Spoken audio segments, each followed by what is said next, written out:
Hello, everybody. My name's Maurice Button. I'm the CEO of City and Financial Global, and it's my great pleasure this afternoon to be interviewing Morag Lynagh, who's the Global Future of Work Director at Unilever.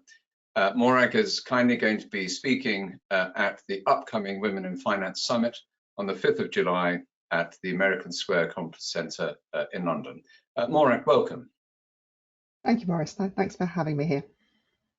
Morag, I'm fascinated by your job title, and I'm looking forward to how work is going to evolve, or structures around work is going to evolve in the future. Is obviously very important in terms of looking at the role of women in finance. And I suppose my first question is, we've seen working from home become the norm for many people. Do you believe that this is going to continue into the future, having seen, say, quite a few banks asking people to come back in and work full time? And is that the basis of working from home for the future of work as you perceive it? So I think that flexibility is actually broader than just working at home. So working at home is one part of it and a very important part of it.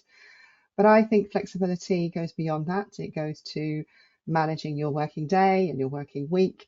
You know, we all have lives to live, and we want to kind of thrive at work and thrive at home as well. So flexibility is about how we do that. For some people, it goes beyond just being at home. It's about having more certainty in arrangements like part-time working to manage the other things in their life. And for others, it's about having a very different lifestyle altogether.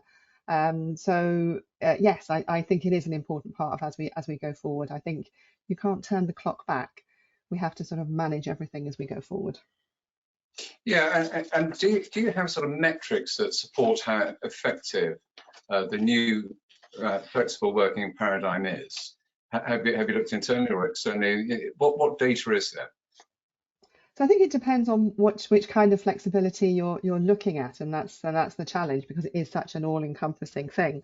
For us, as we think about it, we have done some survey work internally around how do people feel about everyday flexibility, as we call it. We are looking at the area of hybrid and how do we make that work for us as Unilever and for our employees. I was just wondering whether one's looking at the existing situation and evolving it, or whether it's driven entirely by data. I mean, the next question really, I suppose that your Unilever is a consumer products company, and obviously we're looking at women in finance. Do you think that the lessons that have been learned on flexible working are equally applicable regardless of sector? I do. I see flexibility as being a people issue and a talent issue rather than an industry specific issue. Yeah. All of us have our lives to live, you know, whichever industry we're working in. And so I think absolutely you can apply the things that we've learned in Unilever across financial services or any industry really. Yeah. I suppose that makes a great deal of sense. And you're one of the co-creators of UWork, a new employment model that's redefining how people relate to the world of work. Could you tell us a bit more about that initiative? Sure. So UWork is what we call a new employment model. We originally thought about it when we were thinking about an aging demographic and how would we help our employees who either wanted or needed to carry on working longer, but perhaps not in the same capacity as they've been working before, to do that. But even before we launched the concept and the model, we'd started to think, actually, it's not just people in that older demographic who may want to work in this more flexible way. Many employees, for many different reasons, may want to do it. And that's what we have found to be the case. So very simply, the way that UWork works is we pay our employees a retainer. They don't have a job, but they have a retainer with us. They work on an assignment. They commit to working a number of weeks per year with us. They earn assignment pay. They have benefits as well. So we think of UWork, as being flexibility with security. So it works for the individual, but it works for us as Unilever as well, because we have access to a pool of talented individuals who can hit the ground running when we can have work that we need them to do. So are you trying to give them the flexibility of being a contractor on the one hand, and the security of being if you like, a permanent full-time member of staff on the other? When they are permanent full-time members of staff, but exactly that, yes. It's about giving them the lifestyle that they need with the flexibility. that they need, and the security that can come with that as well. So we have people doing it for a number of reasons. Sorry, Maurice.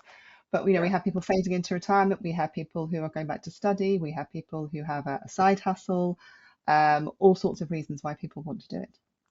And do you have to upskill people with this new employment model? Is there retraining, upskilling to make sure they can take full advantage, and you as an employer can take full advantage of this flexibility? The way it works is that if somebody is interested in joining UWork, we look at the skills that they have and the expected need for those skills and see whether that's something that we think, yes, this would be the right person to bring into UWork. And actually what we found is that people have used UWork and have UWork has enabled them to build their skill set. They get to work on projects that they might not otherwise have worked on if they'd remained in their regular role. We also invest in their learning, so they have the option to tap into a budget that we give them. And so people are building their skills as they come into UWork. Fantastic. And is the appetite for this flexibility the same throughout the age range from, if you like, new joiners all the way through to people approaching retirement? Is it a steady demand and interest in this new concept of working? Yes, it is. So we have people from all age groups who are in UWork, from all parts of our organisation, so all the functional areas, and at all levels in the organisation. So we have people from our frontline employees on a factory floor through to some of our very senior leaders who have moved into UWork as well.